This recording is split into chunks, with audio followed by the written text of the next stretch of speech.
Hey everybody, Kevin Slack back with Kevin's Car Corner. Today I'm out at Donnelly Ford. A big shout out to them for handing me the keys to this 2018 Jaguar XE sports sedan. This was their answer to the BMW 3 Series, Mercedes C-Class, Audi A4, Lexus IS.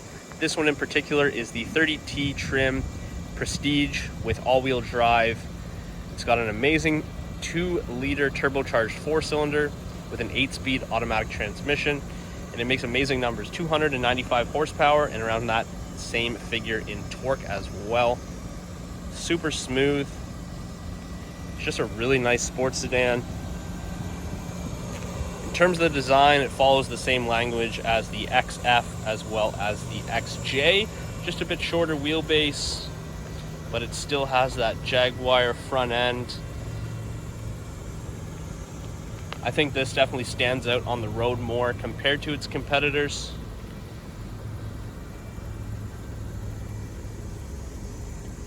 My favorite part about this is definitely the rear end. The taillight housing looks very similar, in my opinion, to the F-Type sports car. And I love that kind of center mount style exhaust. I think they really nailed the proportions on this.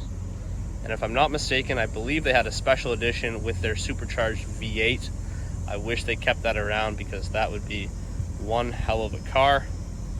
But let's take a look inside the trunk. This one is fully loaded, has pretty much every option available, including this electronic boot.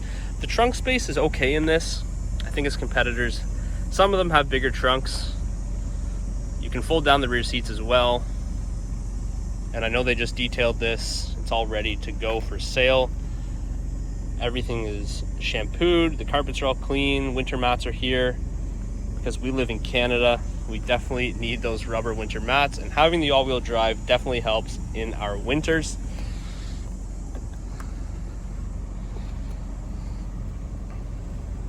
Now this is going to be a quick video. I'm just going to show you guys some of the interior features. One thing I love about the Jag is you can definitely tell the build quality is much improved to the Japanese and the American vehicles. The doors just have that special weight to them that a lot of German vehicles have. I own a 2017 Volkswagen Golf Comfort line with a ton of options on it, and the build quality in that, I'm always amazed by it. You know, I know it's just a normal, small compact car, but I'm a huge fan of the build quality in my car, and this feels very similar. The weight of the doors, I'm just a sucker for that stuff. The leather in this is fantastic as well. We have this nice bronze stitching. These are heated rear seats. The legroom is not that great. A friend of mine has an F80 BMW 328i Sport, and I feel the rear seats are a bit larger in that, or the legroom I should say is a bit larger in that. But these are heated rear seats for someone who's about 5'9", almost 5'10". A bit squished back here. If you were over 6 feet, you would definitely have a problem. But the seats are comfortable at least. It's just not a ton of legroom.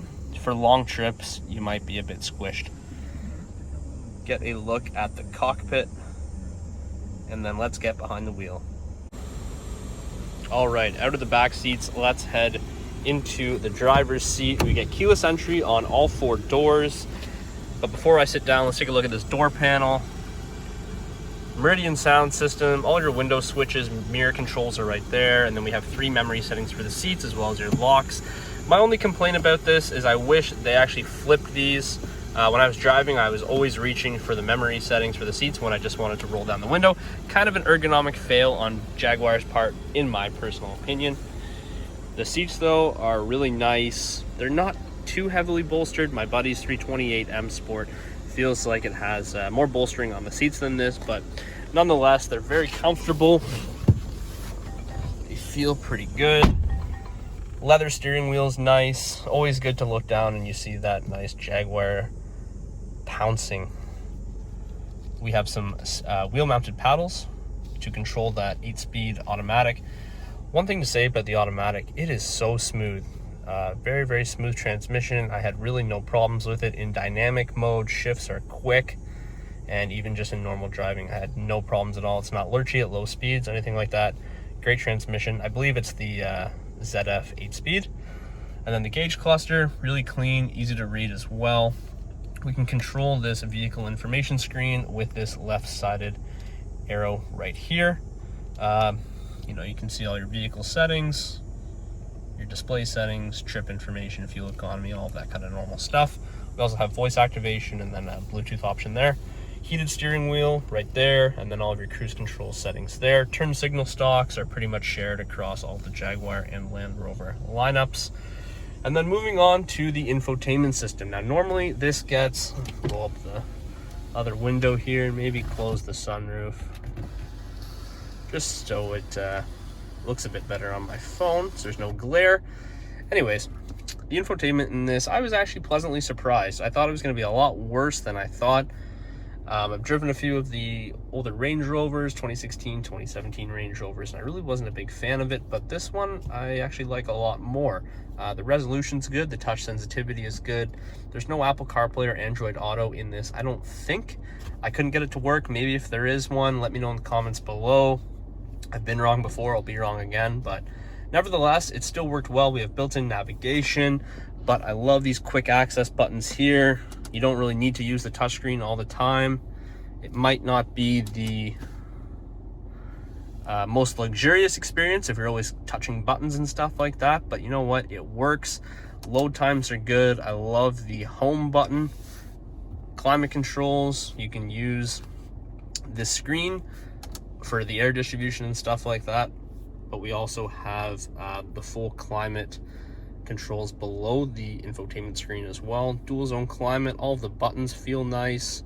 They don't feel cheap and stuff like that like some other brands. We have push button start there, and then if we just click the seat button, we go into this climate screen again for your heated as well as the ventilated seats. There are 3 settings for each, and I love this volume knob. It's something you're always going to be using on a daily basis, so it's good to have a volume knob.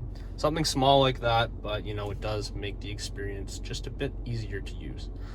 Now we have this rotary dial. This has been in Jaguars for a few years now. Works very well. I'm used to a lot of the new Fords, and this is pretty much the exact same as that. We have a rear view camera in here with your turn lines, and then we also have a sport mode. Kind of push down and over to the right to get into sport. And then moving down here to some more driver controls, we have auto start stop. It'll cut out the engine at a light. It says it helps save on gas. I kind of just think it's annoying, so I always turn those off.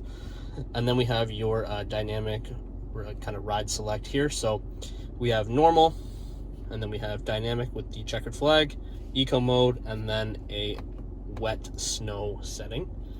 Traction control button there, electronic parking brake. We have the Jaguar key fob, exact same as the Land Rover one. And then we have some cup holders. The center console wrapped in leather with that bronze trim again. And it's not the biggest, but we do have USB auxiliary and an SD card slot in there. But overall fit and finish in this one, a lot of people were kind of knocking it, saying, it's Jaguar cheaped out. But compared to, the other vehicles in this segment, I think it fits in very well. It definitely feels premium over, any of your other normal cars.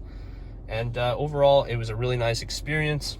The driving dynamics, I would say, are between the Audi and the BMW for me. I would say the BMW is number 1 on the list if you want that sportier feel. And this and the Audi are just under that. The steering's a bit looser on these, but I think this looks probably the best out of the lineup. It's definitely the most unique. You don't see a ton of these on the road, and I think that is pretty important.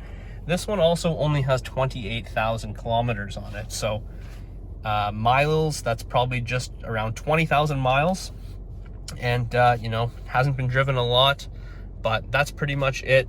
Let's go outside and wrap this up. So that's going to wrap up the 2018 Jaguar XE. Now, I'm a big fan of this car. At first, I was going into it a bit hesitant because of some articles, videos I saw about this really not living up to the Jaguar name, cheaping out on materials, whatever it may be. But really, you can't judge a car until you've been behind the wheel. And apart from a few things, I think the quality was there. It's definitely very comfortable on the road. Driving dynamics are great. The engine's nice. Transmission's good. Really have no complaints about the driving experience in this particular one. Again, this is a 30T with the 2-liter 4-cylinder engine, 295 horsepower and torque through that 8-speed automatic. Couple things that wish me wanting more would be Apple CarPlay, Android Auto, as well as that 3-liter supercharged V6. But nonetheless, big fan of this car. Now, would I take it over a 3 Series? Probably not, but it would have a run for its money with the Audi A4, and I would definitely take this over the Mercedes C300 as well as the Lexus IS from this year. So with that being said, let me know what you guys think of the 2018 Jaguar XE in the comments below. Be sure to like and subscribe to the channel, and hopefully I can bring you guys some amazing content soon. Thanks for watching, everybody. We'll see you next time. Goodbye for now.